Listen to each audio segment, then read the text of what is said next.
It said that he thinks you could have run faster at the combine. I mean, how much faster? My start wasn't good, but I could have knocked it. I could have been a low 4.3 or a late 4.2, 4.29 or low 4.3. So yeah, it could have been a better start, but a 4.39 was my goal. Anything in the 4.3 was my goal, so that's why I kind of shut it down. But it for sure could have been better. All right, next will be Brendan, front row on your left.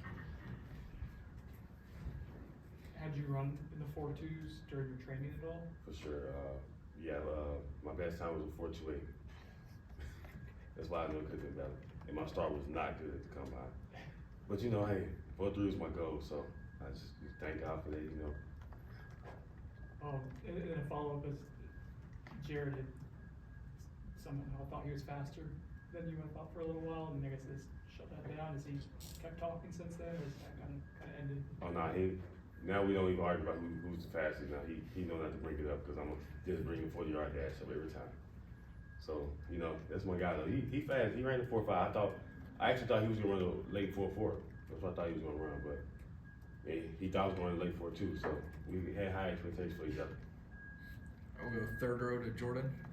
Trey, following up on that, can you talk about your experience at the combine as a whole? What it was like having a lot of your teammates there, and then also what it was like meeting with teams in the interview process? It was a great experience, you know. Something I dreamed about since I was younger. It was good meeting all the people that you watch on TV, meeting all the other running backs that I, watched, and just spending time with them. Spending time with my teammates and seeing my teammates. It was surreal, because I've been with them these past 2 years, and the team chemistry that we had was unmatchable. So yeah, it's been good. And meeting with the team was kind of nerve wracking because you seeing the people that you see on TV, seeing the coaches that you see on TV, and it was crazy. And when I was there, it felt like a dream the whole time though. So I'm just extremely blessed and highly favored. All right, we'll come back to your right, second row for Corey. I know it's part of the deal. You have to run at these things, but when you wear that GPS and you're timed at whatever it is, 22 miles per hour, do you want to tell teams just watch that? Like, you can see that I can run, or you know what I mean? Like, you already proved you're one of the fastest people in the country. So what exactly are you trying to prove with a fast 40 time when you've got that on film? It just check the box off. It just confirmed that I'm fast. I feel like the 40-yard dash is just confirming that I'm fast. It's not just game speed. So that's what I feel like it is. But you can't see it on film, me running away from people and me being that home run threat. But running the 40-yard dash just confirmed. You just check that box off. Okay, we'll stay there for Ira.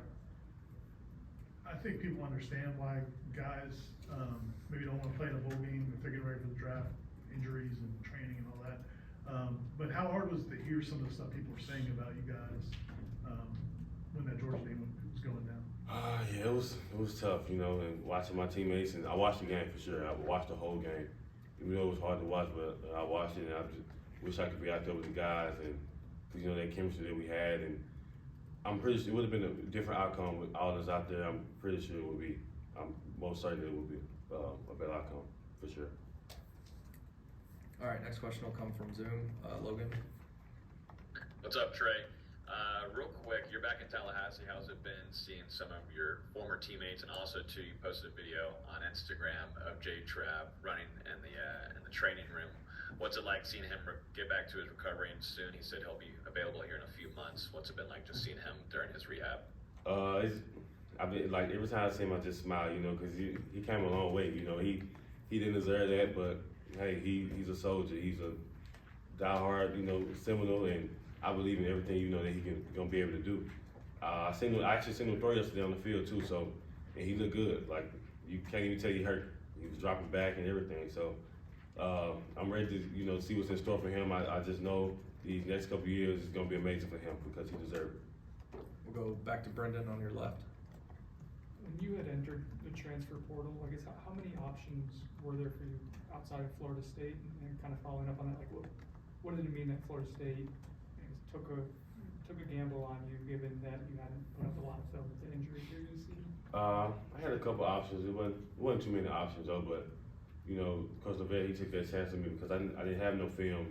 Coming from Oregon, I only got the ball 6 times, and that was towards the end of the game in Oregon, and I couldn't really show who I was. But you know, he believed in me, he believed in my work ethic, and I just appreciate him for everything, you know, because we picked him when we left off because he gave me my first offer out of high school when he was at his previous school. So, because of that, he just, you know, he's just a real person, and I'm just glad I met him, and I'm glad he took a chance on me. All right, third row, Jordan. Trey, you're obviously one of the best backs in this draft. Without kind of disparaging those other guys, what do you think sets you apart from some of your competition? Just probably the home run ability. Like every time I touch the ball, got a chance to take it the distance. No matter where I'm at on the field, if I get the ball in my hand, I'm a home run threat. That's what I feel like. All right, we'll come back to Corey, second row on your right. Ask Jared this too, you know, he was a 0-star recruit that started at Albany and you were at Oregon for 2 years and got 6 carries. Did you ever get down to a point where you're like, man, am I gonna be something in college football? Am I gonna be the guy that I always thought I was gonna be when I was a little kid? Yeah, I knew it was gonna happen, but I knew it was gonna take time. You know, me being behind those other guys at Oregon, it actually helped me out because you know they actually taught me a lot, and I'm still cool with those running backs to this day because they seen it in me as well. But you know, yeah, I guess I wasn't ready then. But now here I am, you know, the big stage, you know, getting invited to the combine, doing good these past 2 seasons, and I'm just extremely blessed. I knew it was gonna happen, but I knew it was a matter of time it was gonna happen. All right, we got another one from Logan on Zoom. Hey Trey, I know you've probably heard from a lot of teams so far, but who have been kind of in contact with you the most throughout this process? I've been talking to the Vikings, the Cowboys. It's a couple teams to name. The Browns, the Eagles, Packers, the Raiders, and it's a lot more. So, you know, I'm just blessed to be talking to those teams because that's what I dreamed about growing up. But yeah, it's a lot of those teams. All right, we'll go back to Ira on your right. Have you decided what you're gonna do on Friday, and what do you wanna get out of that part of the experience? You know, just supporting my teammates, you know, just being around them, and because I know they missed that, you know, because at the combine, you know, I wasn't really around most of them because I was on the running back, and we was just working out with running back. So me seeing Keon, Johnny, Jaheim, just, you know, just being around them and supporting them. But as of right now, I'm doing bench for sure. Anything else for Trey? Corey? Not trying to jinx it, but do you have a number in mind that you want to do on the bench? I don't have no number in mind. Just as many times. As many times as I can. Okay, got it.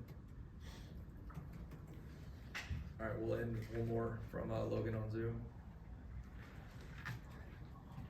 Trey, what have you seen in this running back room going into this 2024 season? You played with a few of these guys last year, but maybe some of the younger guys too with Cam Davis, who you had brought on for a lot of visits and such. What do you see in this room going into next season?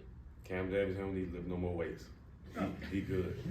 He looked like he's been in this program for over 4 years already. He already built by storms. He good.